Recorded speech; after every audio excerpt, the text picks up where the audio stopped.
સાગબારા ઉમરપાડા જમીન વિવાદનો જે આખો મામલો છે તેમાં સીએમએ સાંસદ મનસુખ વસાવા સાથે ચર્ચા કરી। સમગ્ર મામલે મુખ્યમંત્રીએ જાણકારી મેળવી છે।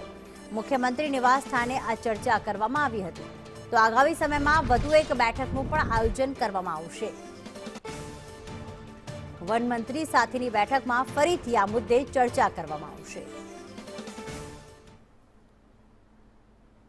તો નર્મદામાં જંગલ જમીન ખેડવાનો જે આખો વિવાદ છે તે અંગે ચર્ચા કરવામાં આવી।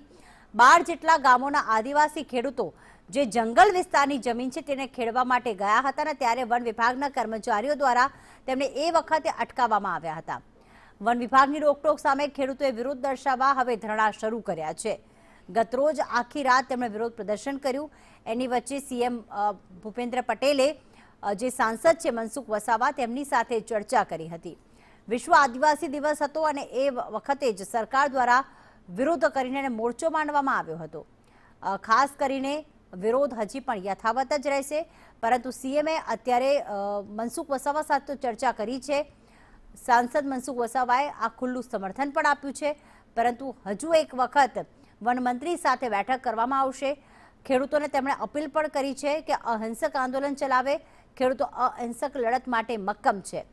ધારાસભ્ય ડોક્ટર દર્શનાબેન સહિતના આગેવાનો પણ આ આંદોલનમાં જોડાયા છે।